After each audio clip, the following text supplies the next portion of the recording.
Hey everybody, it is Ed. Okay, so today's video is going to be a continuation from yesterday's video. Yesterday's video, I did a reading from my parents' fan club newsletter for EP fans only from the King's Court, New York City Elvis Presley fan club. Now, in the last video, I read a review of Elvis's engagement where they attended between August 25th through August 29th, or August 30th, actually. But regardless, that whole week that they were there, they saw Elvis every night with the they got there, it was Sunday, August 25th, 1974. And then August 26th, 1974, Elvis canceled both engagements, the dinner and the midnight show, due to falling ill. And this is what started the whole ball rolling, if you will, of his rant that he did shortly after on stage. But anyway, today's reading, and I am going to read again, I'm sorry, because in the last video I did, I asked if people wanted to hear about the meeting between my father, Jim Morris, and Colonel Parker while they were there for this engagement, because there is a whole thing that is written in here about it, as they had a plaque that they had made for both the Colonel and for Elvis. I read yesterday how they presented the plaque to Elvis while he was on stage, and today I am going to read from here the meeting between Jim Morris, Richie Hess, and Colonel Tom Parker. And it says, Taking Care of Business by Jim Morris. This was written by. On August 29th, 1974, your Vice President, Richie Hess, and myself had the extreme pleasure of presenting Colonel Parker a plaque on behalf of the King's Court and Elvis fans everywhere. The plaque read, To Colonel Parker, on behalf of the official staff and members of the King's Court, EPFC, Elvis Presley Fan Club, we thank you for bringing Elvis to the fans. So look at that, even they kissed Colonel's butt. But I guess they did that to try to gain favors, if you will, and it worked. All right, but anyway, all in all, we talked for over 45 minutes. Needless to say, it was an experience. The Colonel is quite a guy, and only a lengthy conversation such as this can show his sincere concern for the Elvis fan. We discussed Elvis's concerts, tickets, lines, Vegas, promotion, and even some nostalgia. Elvis's appearance on the Dorsey Brothers show. At one point during our conversation, Bill Cosby walked in, and the Colonel introduced us to him. Bill, I'd like you to meet these two gentlemen from Elvis's fan club in New York. The Colonel then said to us, be sure to put in your newsletter that Bill flew in a couple of hours' notice to sub for Elvis. We then told Bill that Elvis mentioned the fact on stage the previous night's shows. And at this point, Artie Newman of the Hilton executive staff reminded us to also include in our newsletter that Elvis had raised $150,000 for Vegas charities through the sale of souvenirs at the front lobby, this time for orally handicapped children of Nevada. Can you say that word anymore? All right, anyway. The Colonel mentioned that Elvis and himself like to pick some of the smaller charities to help because in most cases they don't receive the media coverage as others do.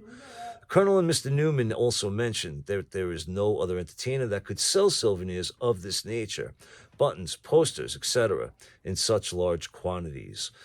The Colonel told us, when my boy comes into town, we like to turn Vegas into a festival atmosphere, and that's pretty much what they did.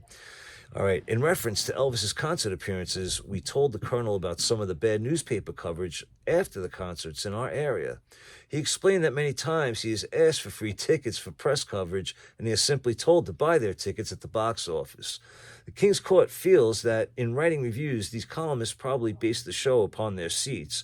You know, if you don't buy your tickets within the first couple of hours, what kind of seats you get? Along the same line, the Colonel said that Elvis's father needed 8 tickets for Dayton, Ohio, and was sold for $80, 8 seats, 25 rows back.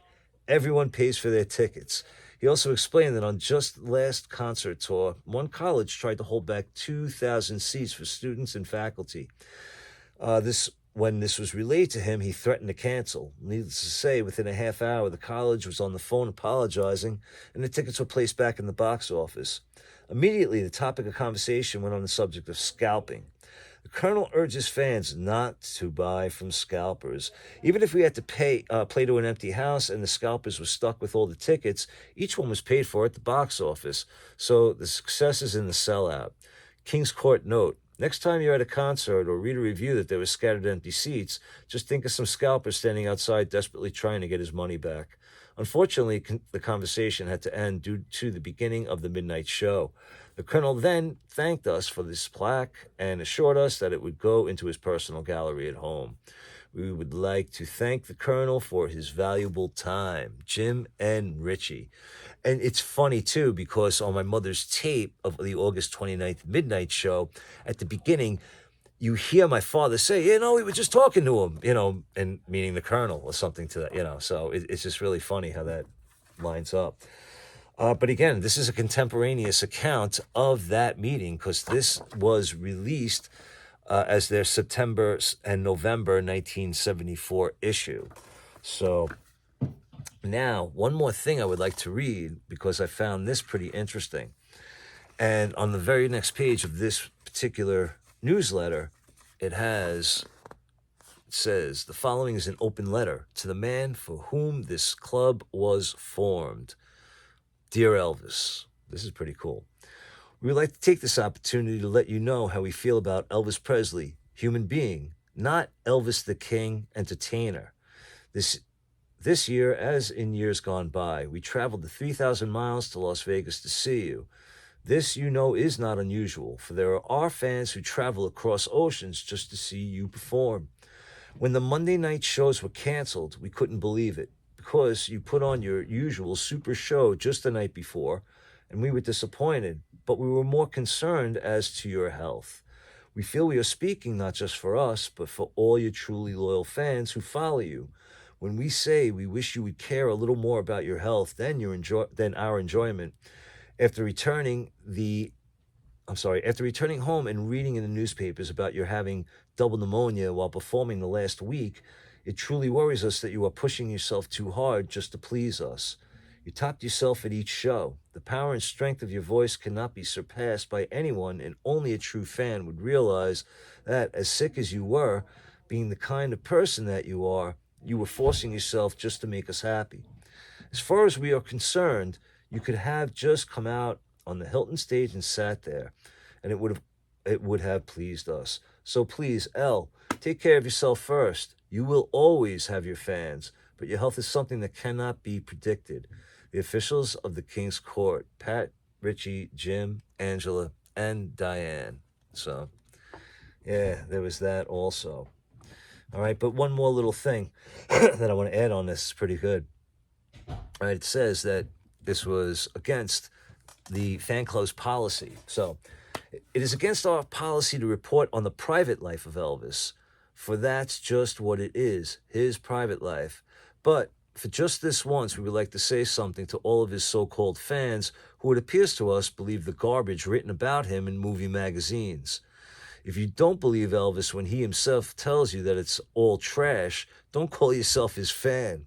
We are reprinting an article about this subject in black and white from a newspaper called the National Tatler, which may be a gossip paper in some sorts, but this particular article, in our opinion, is more truth than gossip.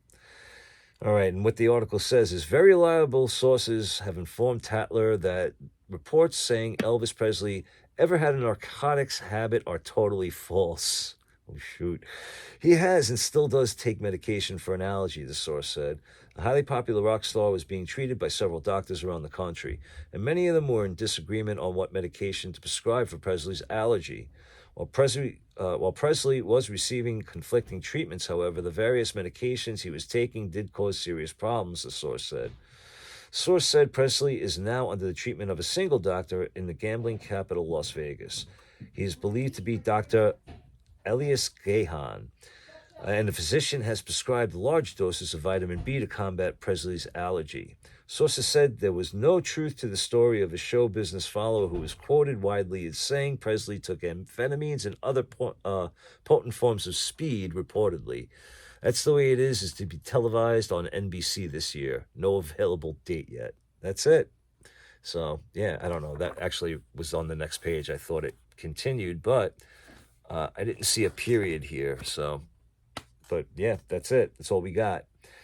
Yeah, interesting stuff, but I don't know, man. I'm thinking about making some more of these available. If anybody's interested, you can let me know in the comments. All right, but here, just refresh reminder from 1973, we have my dad, we have my mom, we have Colonel Parker, we have Pat and Jim Morris. So, Kingscourt founding members with Colonel Parker, and there you have it. So, there is the recollection of my father and Jim Morris's meeting with the Colonel on that particular date, 1974, August 29th, prior to the midnight show, for almost an hour, talking with him, meeting Bill Cosby.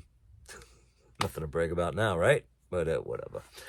Yeah, so how times change. Look at that, almost 50 years, and yeah. All right, everybody. I don't know. If you would like, you can leave me a comment. I do appreciate you all watching. And for those of you who did comment that you did want to hear this, thank you so much. Be good to yourselves, be good to each other. Take care.